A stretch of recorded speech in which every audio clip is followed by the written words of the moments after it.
Welcome, everybody, to the Radical Moderate podcast. I am your host, Pat O'Brien, and today I am joined by the Honorable Molly Rawn, who is the mayor of Fayetteville, Arkansas. Welcome to the show, Mayor. Hey, thank you so much for having me. It's a pleasure to be here. Absolutely. Well, I love the name, by the way, the Radical Moderate. Well, well done. Yeah, well, it was a book I wrote a little over a decade ago.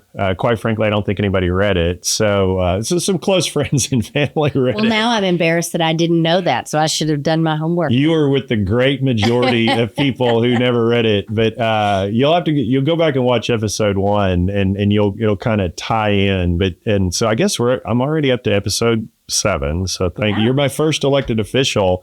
And I want to, because I went to school in Fayetteville and I live in Fayetteville now. There was a 30-year gap in between. I want to give you the chance. I probably won't give that many people. Do a commercial for Fayetteville, Arkansas. I think somebody might live 2 or 3 states away that's listening to this. What is special about the city? Yeah, no pressure. Just do a commercial for your town. Yeah. Fayetteville. So I have lived a little bit about me. I have lived in many different parts of the state. I was born and grew up in Paragould. I moved to Little Rock in elementary school, went to high school there, thought that would be home. Moved to Fayetteville in 2005, have been there the last 20 years and obviously love it, right? Or how would you be doing the job I'm in and don't plan on living anywhere else? And for me, there is just something about Fayetteville that it's difficult for me to put into words how I think it's so easy to get involved in Fayetteville.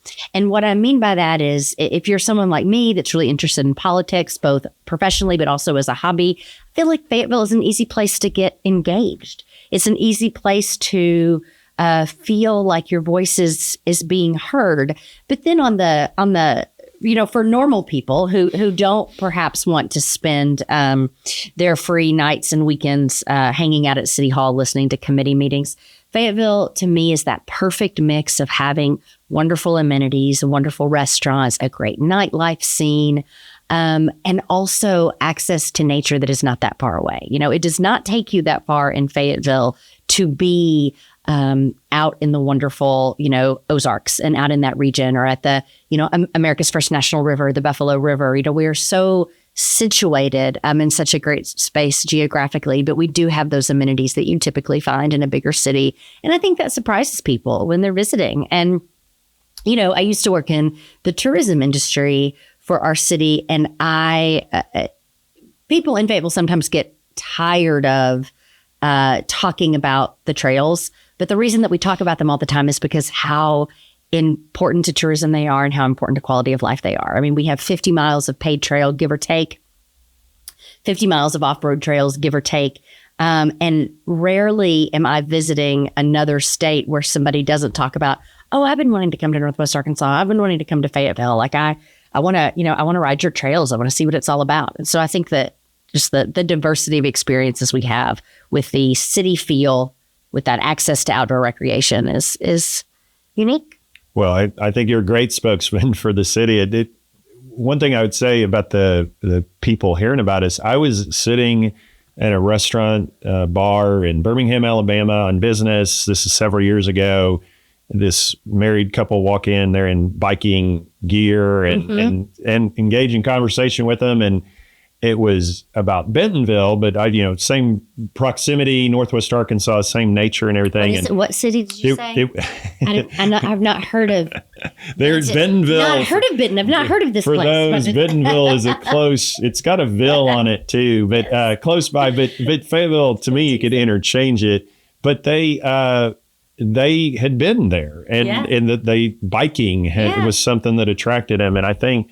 For those who haven't been to Northwest Arkansas and the commercial here, it's beautiful. And sometimes our sports teams are good. Maybe not necessarily the football team ever since I've moved back the last couple of years. Can we tie it to that? Can we chart? Can we get somebody maybe at the U of A to chart like my involvement, Pat's return to Northwest Arkansas or Pat's return to Fayetteville and then the Razorback performance? I'm a pretty transparent person, but I don't think I want that study done. I don't think I want that study. It doesn't look too good on the chart. Well, let's go back to to why you ran. So you ran, we're taping in 2025, and you won an election not quite a year ago at this time. Why did you run for mayor? Because I felt like I could do a good job. And, that's such a, and maybe your listeners can relate to this, but politics now, when we listened, and maybe it's always been this way. I don't know. I feel like when I listen to people that hold public office, you get these like polished, perfected answers that have like been through focus groups, right? And I had a better answer, when I was running of, you want to say the right things, you want to sound a certain way. But if I'm being just honest, I believed I could do a good job.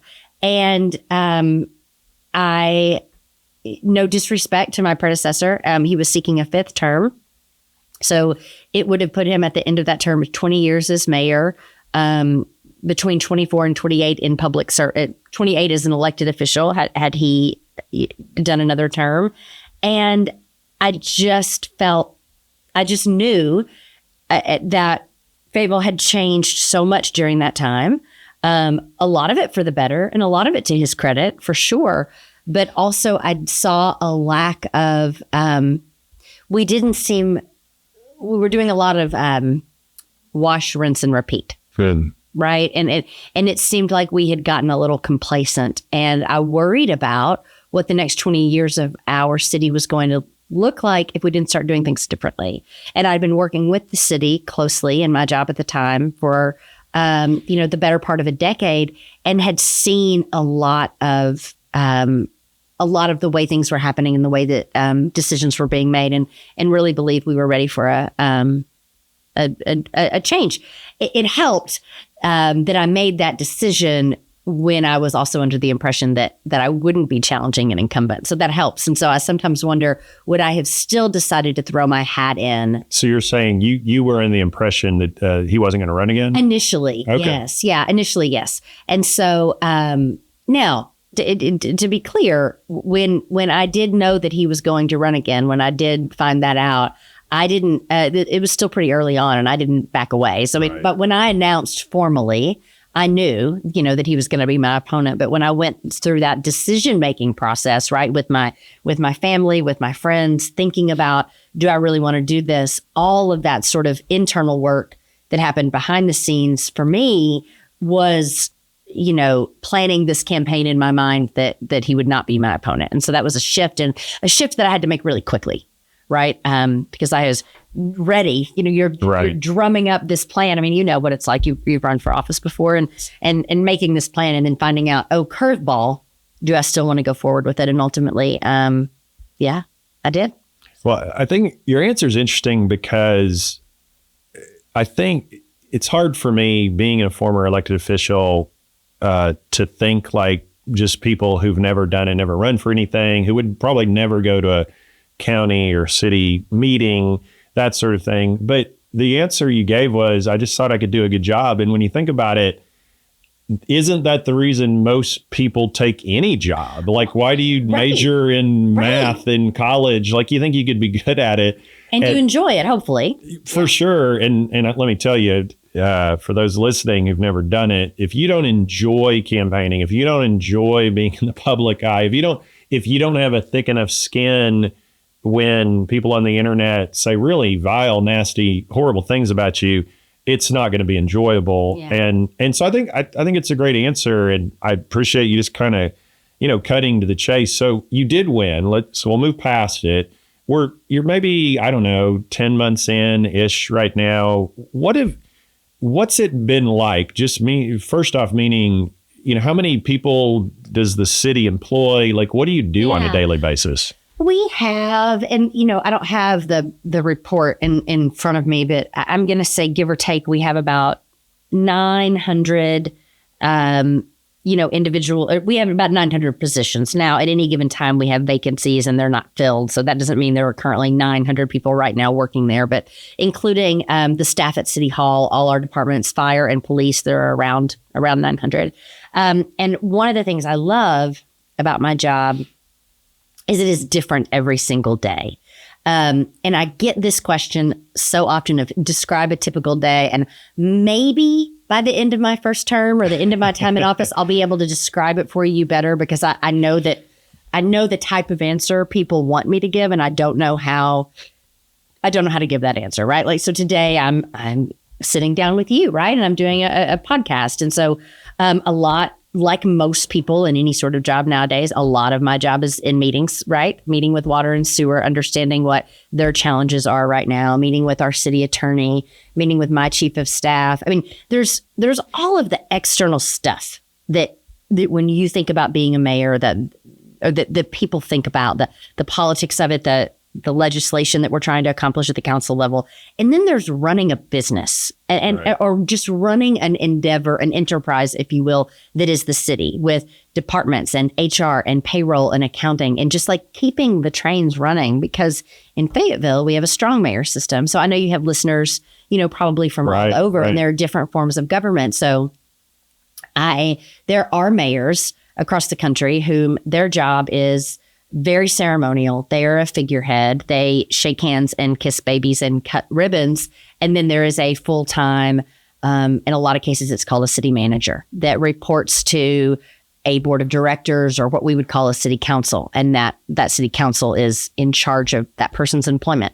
In Fayetteville, we don't have that form of government. We have what's known as a strong mayor. So the buck stops here. Right. And so those departments ultimately report up to me. Now, I do have a chief of staff that I've hired, but he is hired and fired, though he won't be fired. He's incredible, but hired and fired by me and not by the council. And so I'm the city council's only employee. And so it's a little bit different, because there is that aspect to it of just running any operation that has that many people. Well, and on any given day, I think our company's got about 500 employees and a restaurant business, and lots of mistakes happen, and we hear it all the time. And so I can only imagine. And so it sounds like, though, you must have a knack for it, right? Is your personality style such that you enjoy the work? I do enjoy the work. And you said something, during your intro about running for office, about how if you don't want to do, I'm going to butcher it, but Pat, you said something like, if you don't want to do it, you shouldn't do it, right? If you don't have a thick skin, if you don't enjoy the campaigning. And the only pushback I would have for you on that is that I enjoy the campaigning because I enjoy the opportunity to talk with people from all walks of life that otherwise I might not encounter. I enjoy that. I like that. I don't love the competition in the race, and I don't love the campaigning. I've talked to politicians who it's sort of like they love the campaigning, and then in the middle there's all that governing stuff, right? And there are people like that. I love the work. I love the work. I love what I come in and do every day. I love that it changes. I love that I get to go read to school kids, go sit down and talk to seniors at a retirement community, go, see what our transportation teams are doing in the field, what their actual work is. How can I help them be better at it? It's not that sounded arrogant. I want to unpack that for a minute. It's leading a team of which I know I'm not the star player, and I know I'm not the expert. So like with our IT department, I can't do what they do. I don't have that skill set. Right? I don't know. With our city engineering department, I'm not an engineer. I don't know what that's like, but I can listen to the challenges that they're having and figure out where there might be common themes that I'm hearing with another department, or where that might be a disconnect between what they're experiencing and what the public is seeing. And I can help figure out how to break down those barriers. And that's, to me, what is the most fun. Well, I would guess, given the leadership style that you're describing, that's probably pretty appreciated from your employees, just having a voice. And I certainly, when I'm in my restaurants, I enjoy the heck out of it. I also enjoy the fact that I get to be in business every day without an election cycle. If we do a bad job, that's just on us, versus, in politics, it's every 4 years. And so hopefully you're not thinking about 4 years from now. Right now, you're just doing the job. But it's still something you have to be aware of, because you put a plan together. Like, I want to do a 10-year plan. Well, you don't know that you're going to be here. You don't know you're going to be around for 10 years. Exactly. And it's, Yeah, and you say that you want to. Well, I don't know if you. I have heard, and what I try to think about is this notion that you can't lead as if you're going to be running again. So I try to ask myself, okay, what decisions would I be making if I weren't ever going to run for reelection again? Like if I didn't have to worry about backlash for this, if I could just do what is best for the city. And I get that, and there is value in that. Let me tell you why it doesn't really work. Because if that's what you are thinking about, if you're just like, that almost implies that I'm somehow making these decisions unilaterally without thinking about how it's going to make the residents mad. And the residents are my constituents. They're the ones that I am working on behalf of. And so if they're irritated about something, I need to respond to that, and I need to listen and be aware and maybe change course. And that's not because I'm trying to curry political favor. That's because I'm trying to be responsive to what I'm hearing. And so how do I do that balance between what the city's plans are and what we're hearing that the public wants? And when do those mesh and when do they not? And so it's not as simple as just, make decisions without regard for the consequences. You can't do that. Sure. Well, to me, it sounds like you really grind on this stuff. You're trying to figure it out. And probably the talking to people is just a way to get more information to make sure. You don't want to live in an ivory tower and be making decisions that are not informed. And so I want to talk about something now that I believe you have brought up, and that's a big bond issue. Is that right? Yes. Yep. So we're taping in the fall of 2025, and I believe there's an election in 2026, March of 2026. Would you explain what is going on with this? And I always tell people, you're talking about IT. My wife's an IT professional, and I tell her, honey, explain it to me like I'm 6 years old. Like I don't know the big words. So explain to the voter who just wants to know what's going on, but what are you trying to do and what are the consequences? Like what all's involved? Right. So I will have no problem explaining it to you like a 6-year-old, because in many ways that's how when learning about these things for the first time, my staff had to explain it to me. And so if there's anybody out there listening who is like a bond counsel or works for a bond underwriting firm or certifies municipal bonds for a living, I promise we have people on staff other than me that are diving into the details on this. But so bonds are a way. Well, let's start with Arkansas and zoom out for a little bit. Arkansas is a sales tax driven state. So you mentioned your restaurants earlier. Thank you very much. I spend quite a lot of, you have an app. I don't know how much we're allowed to plug on the show, but I do. You have, if you're plugging Sonic, you're allowed to plug all day. Plugging Sonic, you have the best ice. And I am a regular at the Sonic on College Avenue. I think they know me at this point. And so we like to go for happy hour. Every time I spend money at Sonic, that there's a portion of that goes back to the city, right? Every time I order anything off from an online retailer or from a local shop, or, get my oil changed or anytime I have anything done in the city of Fayetteville, sales tax dollars come back to the city. That is way more of a driver than for our revenue at the city than property tax is, which is different from a lot of other states. And so one of the ways that we are able to maximize that is to do a sales tax bond, which is essentially a mechanism for the city to borrow money and pledge future sales tax dollars as collateral to pay that back.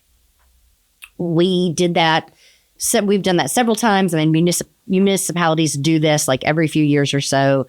Fayetteville did this for the last time in, I believe it was 2018, might have been 2019.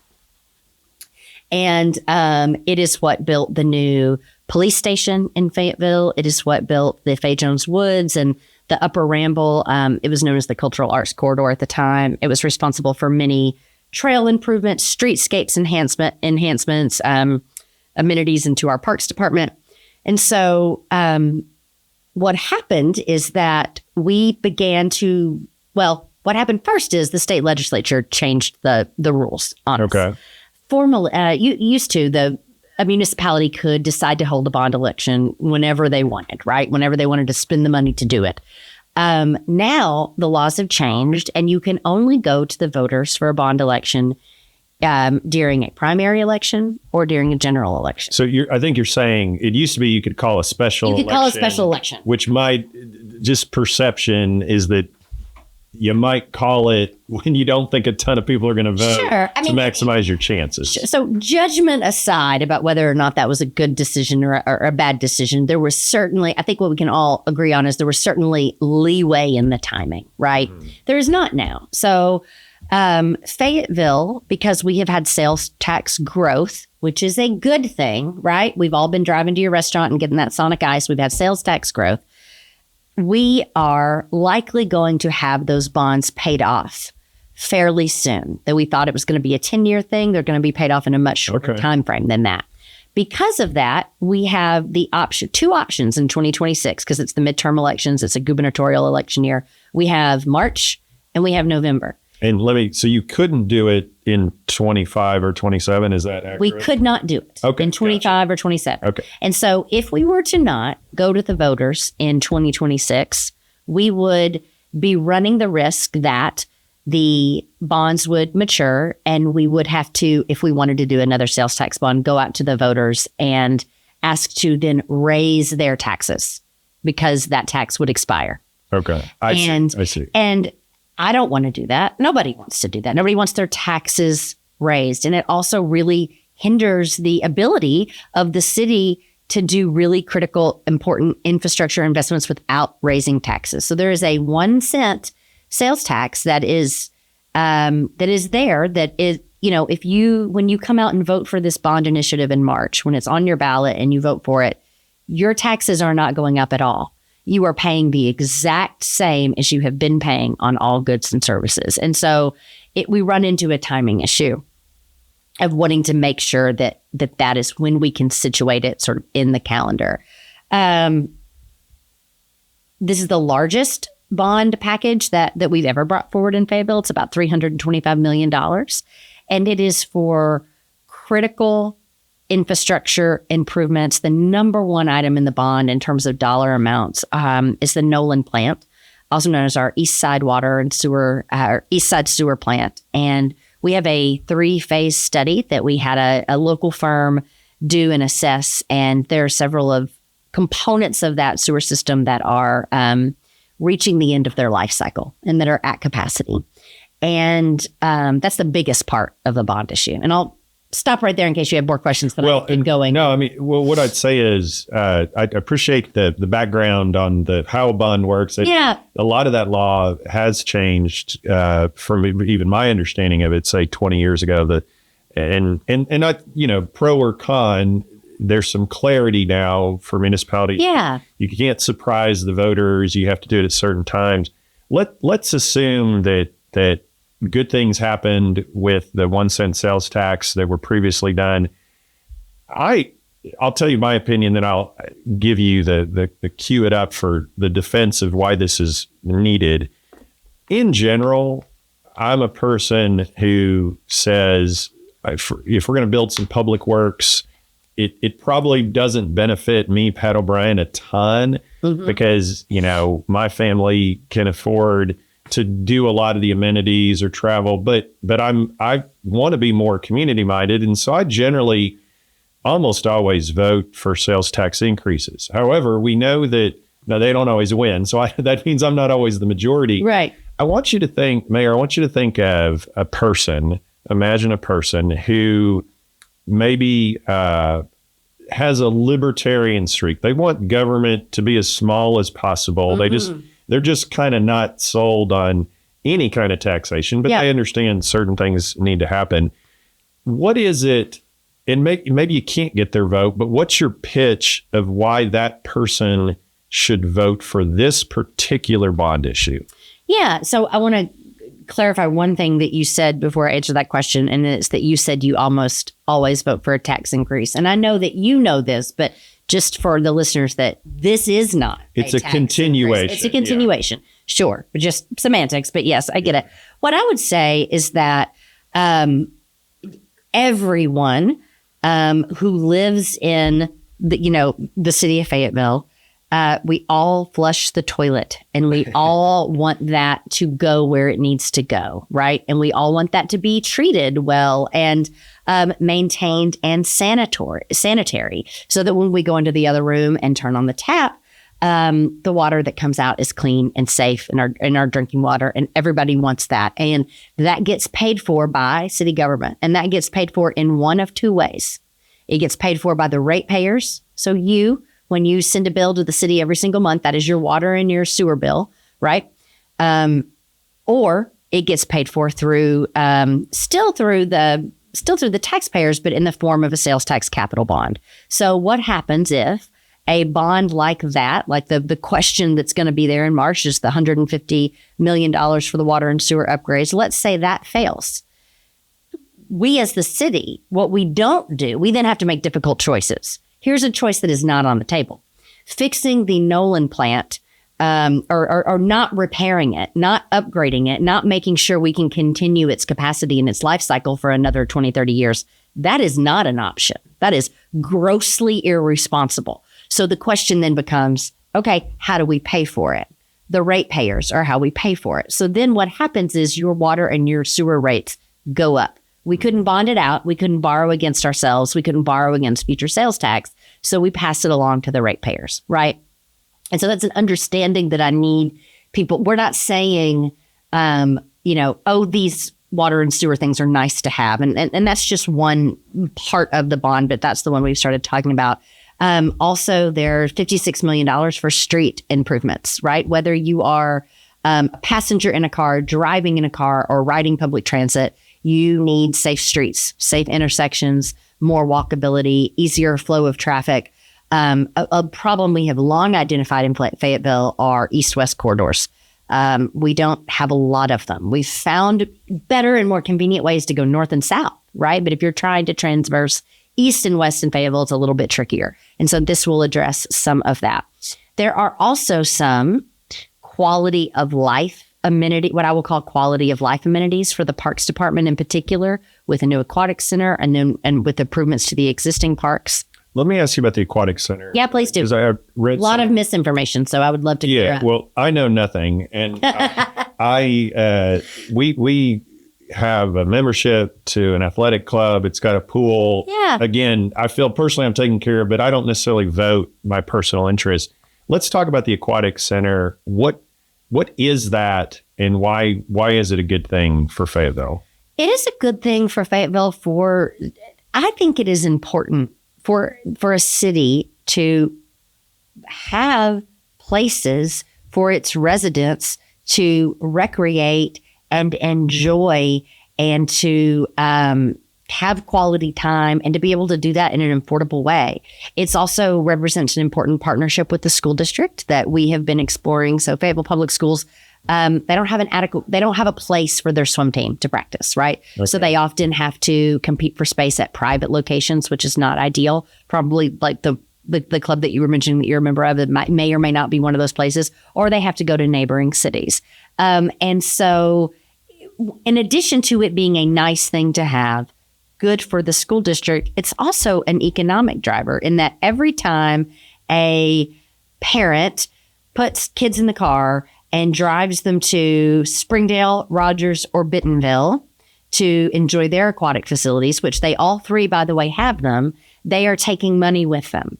So they're stopping in Springdale and filling up with gas. They're, running through Sonic and Rogers on the way home. And while that may be great for you, it may be Sonic either way, but it's not great for us, right? As opposed to keeping those dollars in Fayetteville. When you are a company that is recruiting someone, right? And you want your, young professionals to come and you want them to live in your city, and they look at it as a region and they think, I could do this job and I could live in Fayetteville, or I could move just up the road. We could live in Rogers, and I could still do this job. There's an issue of competition. There is, right? And let me say, I should have brought.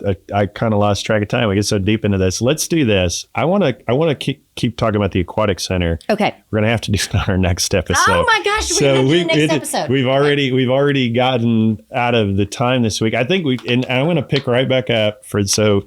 Cliffhanger, you're gonna have to come back. I'll come back next week, and the audience will have to come back hopefully. And so for this we've kind of heard the background story of Mayor Molly Rawn, and I think we've gotten a deep dive into this bond issue, which I think will be interesting to play out months from now if somebody's listening after the fact. How did it turn out? But for this week's episode, I'm going to wrap it up. And as you know, I always end by saying that's the POV of POB.